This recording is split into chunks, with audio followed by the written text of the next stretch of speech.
નમસ્કાર અને સ્વાગત છે આજના આ વિશેષ ચર્ચા સત્રમાં.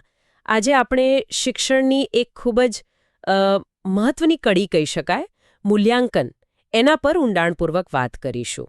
નમસ્કાર. આપણી પાસે કેટલાક શૈક્ષણિક સ્ત્રોત છે જે મૂલ્યાંકનના પ્રશ્નોના પ્રકાર, એનું સ્વરૂપ કેવું હોય અને આખી મૂલ્યાંકન યોજનાઓ કેવી રીતે ઘડાય એના પર પ્રકાશ પાડે છે. હા, બરાબર. તો આપણો મુખ્ય હેતુ એ સમજવાનો છે કે વિદ્યાર્થીઓ ખરેખર કેટલું શીખ્યા છે. એ કેવી રીતે જાણી શકાય, કેવા પ્રકારના પ્રશ્નો પૂછીને એમની સમજ માપી શકાય અને એવી કસોટીઓ, એવી ટેસ્ટ્સ કેવી રીતે તૈયાર કરવી જે ખાલી માર્ક્સ નહીં પણ સાચી શીખ ચકાસે. સાચી વાત છે. ચાલો આ રસપ્રદ વિષયમાં થોડા વધુ ઊંડા ઉતરીએ. બિલકુલ, કારણ કે શિક્ષણનો જે આખરી ધ્યેય છે એ તો વિદ્યાર્થીના વર્તનમાં આપણે જે અપેક્ષા રાખીએ છીએ એ બદલાવ લાવવાનો છે. બરાબર. અને આ બદલાવ કેટલો આવ્યો, જે શીખવ્યું એ કેટલું ઉતર્યું, એ જાણવા માટે યોગ્ય મૂલ્યાંકન પદ્ધતિઓ એ તો અનિવાર્ય છે. આજના સ્ત્રોતો આપણને આ જ પદ્ધતિઓ અને એના જે ઝીણવટભર્યા પાસા છે એ સમજવામાં મદદ કરશે. તો શરૂઆત કરીએ પ્રશ્નોના પ્રકારથી. સ્ત્રોત કહે છે કે મુખ્યત્વે 3 પ્રકાર છે: નિબંધ પ્રકાર, ટૂંક જવાબી અને વસ્તુલક્ષી. પહેલા નિબંધ પ્રકારના પ્રશ્નો એટલે કે એસે ટાઈપ ક્વેશ્ચન્સ, એને સમજીએ. આમાં વિદ્યાર્થીને આમ ખુલ્લીને લખવાની તક મળે, ખરું ને? હા, બરાબર. નિબંધ પ્રકાર એટલે એવા પ્રશ્નો જેમાં વિદ્યાર્થીએ પોતાના વિચારો પોતાની ભાષામાં અને થોડો વિસ્તારપૂર્વક રજૂ કરવાના હોય. અને એટલે જ મુક્ત ઉત્તર પ્રશ્નો પણ કહે છે, કારણ કે જવાબ લખવામાં બંધન ઓછું હોય. આમાં પેલું સમજાવો, તુલના કરો, વર્ણન કરો, ચર્ચા કરો, વિવેચન કરો જેવા આદેશો હોય ને એવા પ્રશ્નો આવે. અચ્છા. જેમ કે મારું ગામ નિબંધ લખો, કે કોઈ પંક્તિનો વિચાર વિસ્તાર કરો, દહેજ એક દૂષણ પર તમારા મત જણાવો, અથવા તો ગ્રામ પંચાયતના કાર્યોનું વર્ણન કરો. ગણિતમાં પણ કોઈ આકૃતિ દોરીને એનું વર્ણન કરવાનું કહેવાય, એ પણ આમાં આવી શકે. આનો ફાયદો એ દેખાય છે કે વિદ્યાર્થીની મૌલિકતા, એની વિચારવાની શક્તિ કેવી છે, ભાષા પર પકડ કેવી છે, એ બધું જાણી શકાય. ગોખણપટ્ટીને બદલે સમજણ પર ભાર મુકાય. બરાબર કહ્યું. લેખિત અભિવ્યક્તિ, વિચારોની ગોઠવણી કેવી છે, તર્કબદ્ધ રીતે રજૂઆત કરી શકે છે કે નહીં, આવી બધી બાબતો આનાથી ચકાસી શકાય છે. વિદ્યાર્થીની સર્જનાત્મકતા અને એની ઊંડાણપૂર્વકની સમજ માપવા માટે આ ખરેખર ઉપયોગી છે. અને રચના પણ પ્રમાણમાં સરળ લાગે, પ્રશ્ન બનાવવો સહેલો લાગે. પણ દરેક સિક્કાની 2 બાજુ હોય છે, એમ આની મર્યાદાઓ શું છે?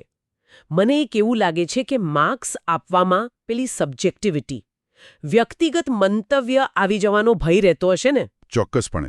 એ આની સૌથી મોટી મર્યાદા કહી શકાય. એક જ જવાબ હોય પણ 2 અલગ શિક્ષકો તપાસે તો અલગ ગુણ આપી શકે. હા, એવું બને. એટલે પછી વિશ્વસનીયતા ઘટે. બીજું કે ઓછા પ્રશ્નો પૂછી શકાય એટલે આખો સિલેબસ કવર કરવો મુશ્કેલ બને. બરાબર. ક્યારેક પ્રશ્નની ભાષા જ અસ્પષ્ટ હોય તો વિદ્યાર્થી કંઈક બીજું સમજી બેસે. અને હા, ગપ્પા મારવાની પણ શક્યતા રહે. હા. અને ક્યારેક તો પરીક્ષકની પોતાની માનસિક સ્થિતિ કેવી છે એની અસર પણ પરિણામ પર પડી શકે છે. તો પછી આનો ઉકેલ એટલે ટૂંક જવાબી પ્રશ્નો, શોર્ટ આન્સર ક્વેશ્ચન્સ, જેમાં જવાબ ટૂંકો અને મુદ્દાસર આપવાનો હોય. હા, ઘણા અંશે એ ઉકેલ લાવે છે. આ પ્રશ્નોના જવાબ સામાન્ય રીતે જુઓ તો 1-2 વાક્યથી માંડીને કદાચ 5-7 લીટી સુધી ન હોય. ધોરણ પ્રમાણે લંબાઈ બદલાય. અહીંયા ભાર પેલી ભાષાની સજાવટ પર ઓછો પણ વિષયવસ્તુની ચોક્કસ સમજ પર વધુ હોય છે. અચ્છા. જણાવો, કારણ આપો, તફાવત લખો, ટૂંક નોંધ લખો. શા માટે? આવા પ્રશ્નો આ પ્રકારમાં આવે. હા. સ્ત્રોતમાં ઉદાહરણો છે, જેમ કે વિજ્ઞાનમાં શિયાળામાં આપણે ઊનના કપડાં કેમ પહેરીએ છીએ, કે પછી સામાજિક વિજ્ઞાનમાં MLA બનવા માટે શું કરવું પડે.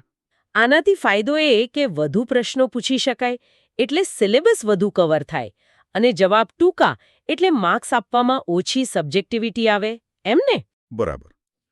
ગુણાંકન વધુ સરળ અને વિશ્વસનીય બને છે. આત્મલક્ષીપણું ઘટે. વિદ્યાર્થીની વિષયવસ્તુની ઊંડી સમજ પણ ચકાસી શકાય છે અને એમને ઝીણવટપૂર્વક અભ્યાસ કરવાની ટેવ પડે છે.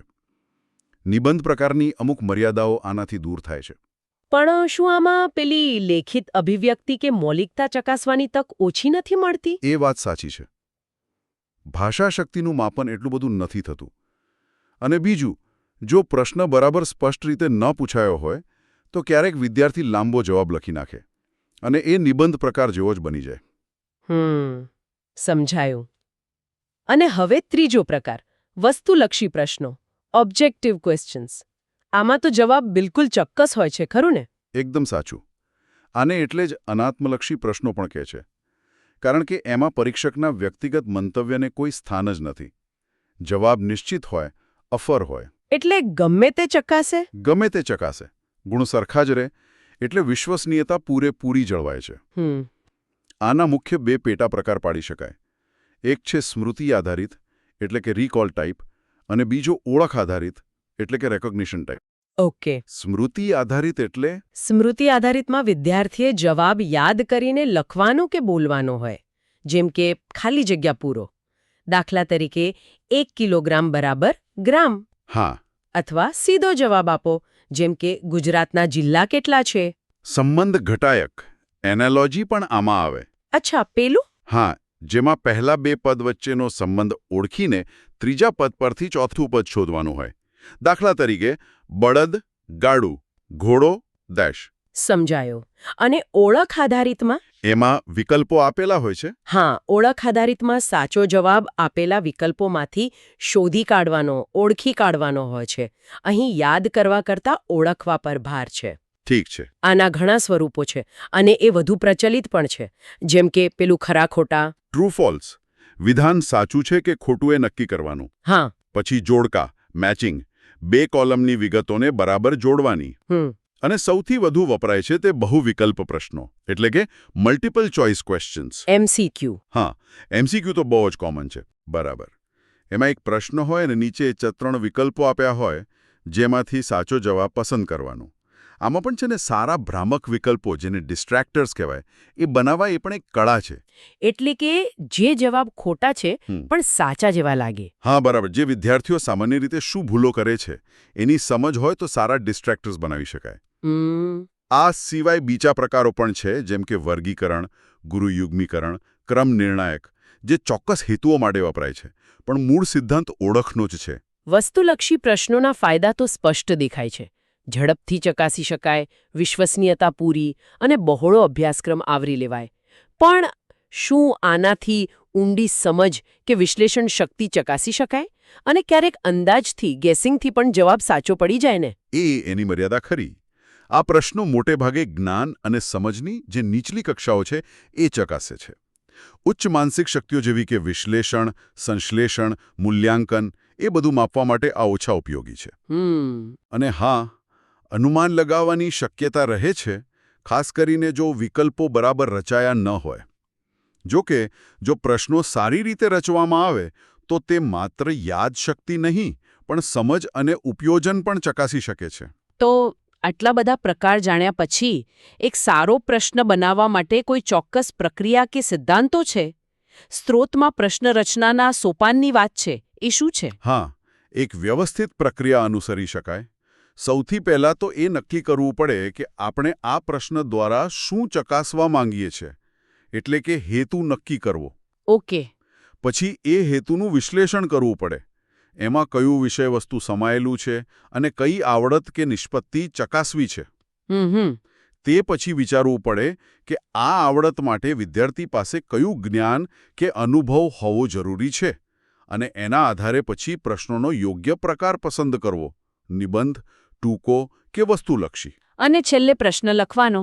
હા, છેલ્લે આ બધી બાબતો ધ્યાનમાં રાખીને પ્રશ્નની સ્પષ્ટ અને યોગ્ય ભાષામાં રચના કરવી.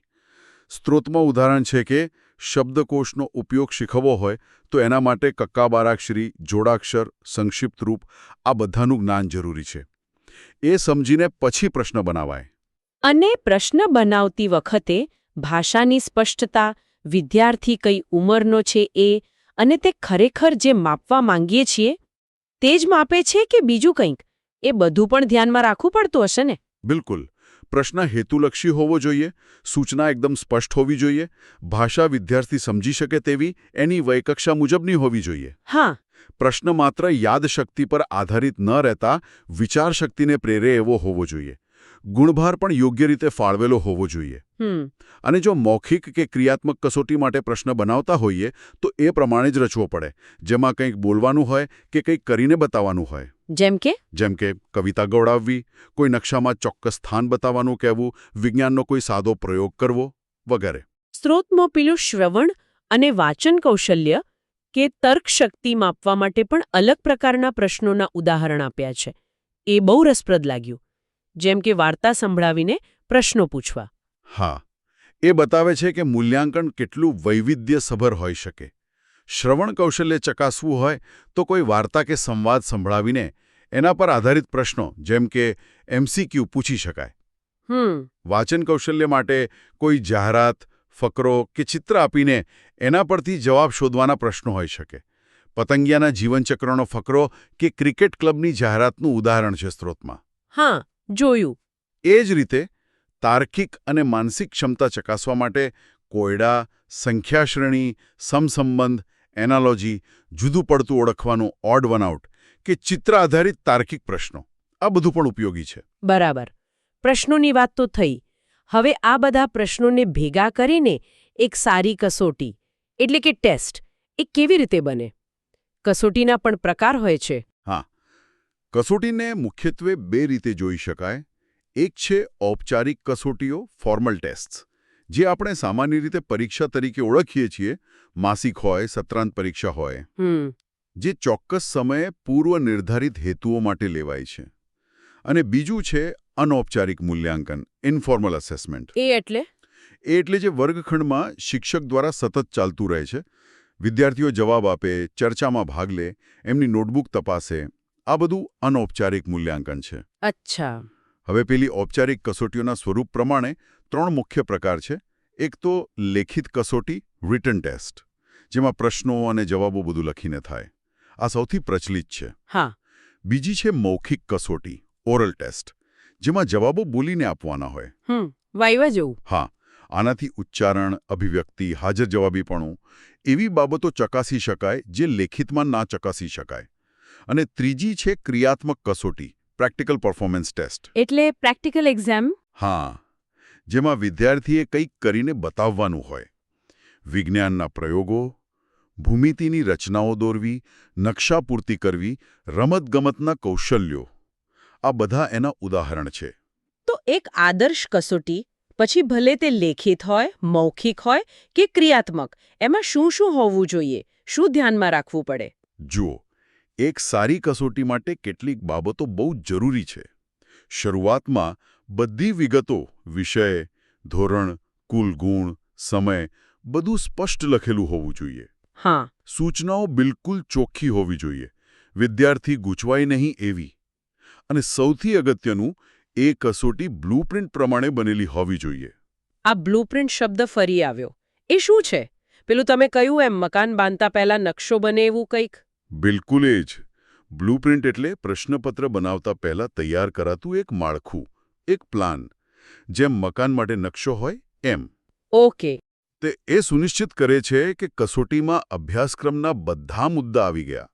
શીખવાના જે હેતુઓ છે, જ્ઞાન, સમજ, ઉપયોજન, કૌશલ્ય વગેરે, એ બધાને યોગ્ય મહત્વ મળ્યું. અને પ્રશ્નોના જે પ્રકાર છે, નિબંધ, ટૂંકા, વસ્તુલક્ષી, એનું પણ યોગ્ય પ્રમાણ જળવાયું.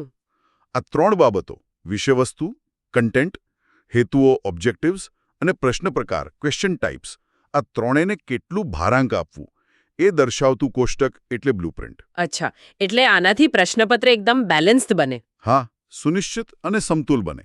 આ ઉપરાંત કસોટીમાં જુદા જુદા કઠિનતા કક્ષાના પ્રશ્નો, સરળ, મધ્યમ, કઠિન, એનું પણ યોગ્ય મિશ્રણ હોવું જોઈએ. પ્રશ્નો હેતુ મુજબના અને સ્પષ્ટ ભાષામાં હોવા જોઈએ. ગુણભારનું વિભાજન યોગ્ય હોવું જોઈએ. અને પેલું વિશ્વસનીયતા અને પ્રમાણભૂતતા. હા, એ પણ બહુ મહત્વનું. કસોટી વિશ્વસનીય હોવી જોઈએ, એટલે કે વારંવાર લેવામાં આવે તો લગભગ સરખું પરિણામ આપે. અને પ્રમાણભૂત હોવી જોઈએ, એટલે કે જે માપવા માટે બનાવી છે એ જ માપે, બીજું કંઈ નહીં. બરાબર. આ તો થઈ ઔપચારિક કસોટીઓની વાત. પણ તમે પેલા અનૌપચારિક મૂલ્યાંકનનો ઉલ્લેખ કર્યો હતો. એના માટે કયા સાધનો વપરાય છે જે કદાચ વિદ્યાર્થીના માર્ક સિવાયના પાસા પણ માપી શકે? હા, બરાબર. વિદ્યાર્થીના સર્વાંગી વિકાસ માટે, ખાસ કરીને એના વ્યક્તિત્વના ગુણો, વર્તન, રસરૂચિ, વલણો, આવા બિનશૈક્ષણિક પાસાઓને સમજવા માટે અનૌપચારિક સાધનો ખૂબ મહત્વના છે. સ્ત્રોતોમાં કેટલાક મુખ્ય સાધનોની વાત છે, જેમ કે ક્રમ માપદંડ, રેટિંગ સ્કેલ. આનાથી કોઈ ગુણ કે લક્ષણ કેટલા પ્રમાણમાં છે એ જાણી શકાય. દાખલા તરીકે વિદ્યાર્થી કેટલો નિયમિત છે, તો એના માટે હંમેશા નિયમિત, મોટાભાગે નિયમિત, ક્યારેક અનિયમિત, ઘણીવાર અનિયમિત એવા ક્રમ આપી શકાય. ઓકે, ગુણો માપવા માટે. હા, સહકારની ભાવના, આત્મવિશ્વાસ, આવા ગુણો માપી શકાય. બીજું છે ઓળખ યાદી, ચેકલિસ્ટ. આમાં ફક્ત લક્ષણ હાજર છે કે નહીં એની નોંધ થાય, હા કે ના અથવા ટીક માર્ક, રૂટ. જેમ કે વિદ્યાર્થીને કઈ કઈ પ્રવૃત્તિઓમાં રસ છે એની યાદી બનાવીને ટીક કરાવી શકાય. વિદ્યાર્થીના વર્તનનું સીધું નિરીક્ષણ કરે. ચોક્કસ પરિસ્થિતિમાં એ કેવું વર્તન કરે છે એ નોંધે, જેમ કે જૂથ કાર્યમાં બીજાને મદદ કરે છે કે નહીં. બરાબર. સ્વમૂલ્યાંકન. ક્યારેક વિદ્યાર્થી પોતે જ વિચારે કે તેણે કોઈ કાર્યમાં કેવું પ્રદર્શન કર્યું, જેમ કે મુખવાચન પછી પોતે જ વિચારે કે ક્યાં ભૂલ થઈ. અને મુલાકાત, ઇન્ટરવ્યૂ. શિક્ષક વિદ્યાર્થી સાથે વાતચીત કરીને એના રસ, એની મુશ્કેલીઓ, એના વલણો વગેરે જાણી શકે. આ બધા સાધનોથી વિદ્યાર્થીનું વધુ સમગ્ર ચિત્ર મળતું હશે ને, માત્ર માર્ક્સના આધારે જે મળે એના કરતા. ચોક્કસ. હવે માની લો કસોટી લેવાઈ ગઈ, પરિણામ પણ આવી ગયું, પછી શું? આ પરિણામોનું શિક્ષણ સુધારવામાં કેવી રીતે ઉપયોગ થાય? ખાલી માર્કશીટ આપી દેવાની? ના, એ તો અધૂરું કામ થયું કહેવાય. આ ખૂબ જ મહત્વનો મુદ્દો છે. પરિણામોનું પૃથક્કરણ એટલે કે એનાલિસિસ અને અર્થઘટન એટલે કે ઇન્ટરપ્રિટેશન કરવું ખૂબ જરૂરી છે. માત્ર કોણ પાસ થયું, કોણ નાપાસ થયું, કોનો પહેલો નંબર આવ્યો એટલું જાણવું પૂરતું નથી. સ્ત્રોતમાં પરિણામ પૃથક્કરણ પત્રક, રિઝલ્ટ એનાલિસિસ શીટની વાત છે. એ શું છે? એક પ્રકારનું કોષ્ટક છે જે બતાવે છે કે દરેક વિદ્યાર્થીએ કયા પ્રશ્નમાં અને પ્રશ્ન એટલે કે કયા હેતુમાં કેટલા માર્ક્સ મેળવ્યા છે. અચ્છા, પ્રશ્ન વાઇઝ એનાલિસિસ. હા, આનાથી તરત ખબર પડે કે કયા વિદ્યાર્થીને કયા મુદ્દામાં, કયા કોન્સેપ્ટમાં તકલીફ પડી રહી છે. આ થયું વ્યક્તિગત નિદાન. અને એ પણ ખબર પડે કે સમગ્ર વર્ગને કયા મુદ્દાઓ કે કયા પ્રકારના પ્રશ્નો અઘરા લાગ્યા છે. આ થયું વર્ગ નિદાન. એટલે કે આના આધારે પછી ખબર પડે કે કયા ટોપિક પર ફરીથી ભણાવવાની જરૂર છે કે ક્યાં વધુ મહાવરો કરાવવાની જરૂર છે. બરાબર. જે હેતુઓમાં મોટાભાગના વિદ્યાર્થીઓ નબળા જણાયા હોય તેના માટે શિક્ષક પોતાની ભણાવવાની પદ્ધતિમાં ફેરફાર કરી શકે છે અથવા તો ખાસ ઉપચારાત્મક કાર્ય, રિમિડિયલ ટીચિંગ ગોઠવી શકે છે. આ રીતે મૂલ્યાંકન એ માત્ર વિદ્યાર્થીને માપવાનું સાધન નથી રહેતું, પણ શિક્ષણ પ્રક્રિયાને સુધારવાનું, વધુ અસરકારક બનાવવાનું એક સાધન બને છે. સાચી વાત. અને પરિણામોને દર્શાવવાની પણ અલગ અલગ રીતો હોય છે ને. તમે કહ્યું એમ માર્ક્સ, પછી રેન્ક, ગ્રેડ. હા, માર્ક્સ કે ટકાવારી ગુણાંકન એ સૌથી સામાન્ય છે. રેન્ક ક્રમાંકન વર્ગમાં સ્થાન બતાવે છે, પણ એની મર્યાદાઓ છે. એના કરતાં પ્રતિશત ક્રમાંક, પર્સન્ટાઇલ રેન્ક PR વધુ ઉપયોગી છે. એ શું બતાવે? એ બતાવે છે કે કોઈ વિદ્યાર્થી વર્ગના કેટલા ટકા વિદ્યાર્થીઓ કરતાં આગળ છે. દાખલા તરીકે કોઈનો PR 17 હોય તો એનો અર્થ કે એ 70% વિદ્યાર્થીઓ કરતાં વધુ માર્ક્સ ધરાવે છે. ઓકે. પછી ગ્રેડિંગ કક્ષા નિર્ધારણ પદ્ધતિ છે, જેમાં માર્ક્સના ચોક્કસ ગાળા માટે ગ્રેડ ABC આપવામાં આવે છે. આનાથી પેલા નાના માર્ક્સના તફાવતોની બહુ અસર નથી રહેતી. ક્યારેક ગુણાત્મક વર્ણન પણ વપરાય છે, જેમ કે ખૂબ સારું, સંતોષકારક, સુધારાને અવકાશ છે વગેરે. અને આ બધી માહિતી ક્યાંક નોંધાતી હશે ને? હા, આ બધી જ માહિતી ઔપચારિક કસોટીના પરિણામો, અનૌપચારિક મૂલ્યાંકનની નોંધો, વિદ્યાર્થીના અન્ય ગુણો, રસરૂચિ, આ બધું સંગૃહિત પ્રગતિપત્રક, ક્યુમ્યુલેટિવ રેકોર્ડ અથવા સ્ટુડન્ટ પ્રોફાઇલમાં વ્યવસ્થિત રીતે નોંધવામાં આવે છે, જે ધોરણ 1 થી 8 સુધી વિદ્યાર્થીના સમગ્ર વિકાસનો એક લાંબા ગાળાનો આલેખ આપે છે. વાહ! ખરેખર આજે તો મૂલ્યાંકનની પ્રક્રિયાને આપણે બહુ જ ઊંડાણપૂર્વક જોઈ. નિબંધલક્ષી, ટૂંક જવાબી, વસ્તુલક્ષી પ્રશ્નોના સ્વરૂપ, એમના ફાયદા, મર્યાદાઓ બધું સમજ્યા. પછી સારા પ્રશ્નો અને સારી કસોટી કેવી રીતે રચાય, બ્લુપ્રિન્ટનું શું મહત્વ છે અને લેખિત, મૌખિક, ક્રિયાત્મક કસોટીઓ વિશે પણ જાણ્યું. સાથોસાથ પહેલા અનૌપચારિક સાધનો રેટિંગ સ્કેલ, ચેકલિસ્ટ, અવલોકન એ કેવી રીતે વિદ્યાર્થીના વ્યક્તિત્વના બીજા પાસાઓને મૂલવવામાં મદદ કરે છે એ પણ જોયું. હા. અને સૌથી અગત્યનું, કસોટીના પરિણામોનું માત્ર લિસ્ટ બનાવીને અટકી ન જતા એનું વિશ્લેષણ કરીને, પારંગતતાની કક્ષાઓ નક્કી કરીને તેનો શિક્ષણ સુધારણા માટે કેવી રીતે ઉપયોગ કરી શકાય તે સમજ્યા. બરાબર. એટલે મૂલ્યાંકન એ અધ્યાપનનો અંત નથી, પણ અધ્યાપન ચક્રનો એક અભિન્ન ભાગ છે એમ કહી શકાય. આ બધી ચર્ચા પછી એક વિચાર મારા મનમાં આવે છે કે આપણે જે પ્રકારના પ્રશ્નો અને મૂલ્યાંકન પદ્ધતિઓ પર વધુ ભાર મૂકીએ છીએ, શું તે અજાણતા જ એ નક્કી નથી કરી દેતું કે શિક્ષણમાં શું મહત્વનું ગણાવવું જોઈએ? રસપ્રદ વિચાર છે. જેમ કે જો આપણે MCQ પર જ વધુ ધ્યાન આપીએ તો શું આપણે અજાણતા યાદશક્તિ અને ઓળખને વધુ મહત્વ નથી આપી રહ્યા? અને જો નિબંધ પ્રકારના પ્રશ્નોને સાવ ટાળીએ તો શું લેખિત અભિવ્યક્તિ, વિશ્લેષણ ક્ષમતા, મૌલિક વિચાર એ બધાનું મહત્વ ઘટી નથી જતું? સાચી વાત છે. આ એક વિચારવા જેવો મુદ્દો છે કે આપણું મૂલ્યાંકન તંત્ર કઈ બાબતોને પ્રોત્સાહન આપે છે અને કઈ બાબતોને કદાચ હાશિયામાં ધકેલી દે છે. બિલકુલ. તો આ વિચાર સાથે જ આપણે આજનું આ ચર્ચા સત્ર અહીં પૂરું કરીએ. આજના આ સત્રમાં જોડાવા બદલ આપનો ખૂબ ખૂબ આભાર. આભાર.